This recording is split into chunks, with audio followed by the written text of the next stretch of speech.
Hey, New Life. Have you ever been scared in the midst of a storm? I have. I mean, obviously, growing up in the Midwest where we experience tornadoes all the time, I found myself actually at 18 months old in a house that was destroyed by a tornado. In fact, my earliest memories of myself go back to that event. And for years, I remember as a child, anytime there was a storm, I was terrified.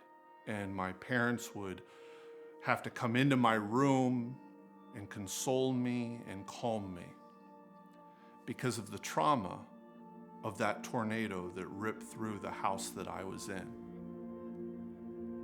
Storms are real things. Obviously, anybody that's been through a serious storm, whether it's a tornado or a hurricane, can attest to the awesome power of nature. And so are the storms in our lives. They are also very real and legitimate. A failed marriage,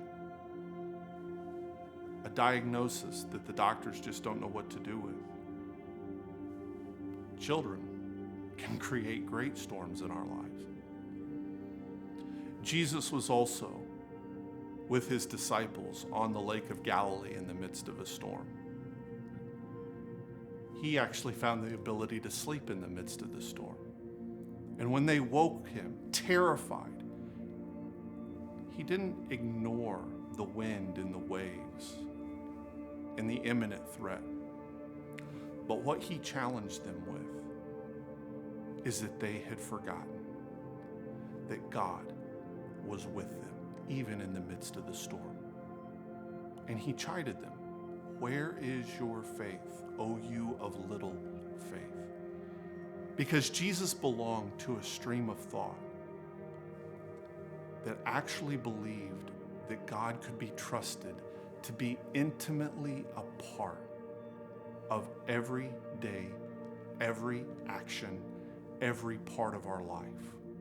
The God who you are called to serve, the God who I am called to serve, is intimately involved in our lives. Storms are real. They present real threats to our lives, but never lose sight of the God who presides over the storm. The end of my story,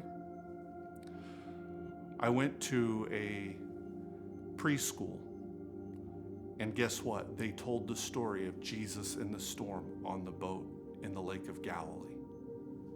I was so taken by that story, and they were using the old flannel graphs. Some of you may even remember those.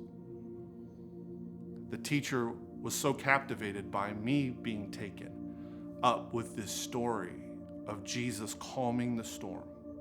She gave me the flannel graphs. Somewhere my parents still actually have them. But after that day, I never again was afraid of the storm because I encountered the God who calms the storm.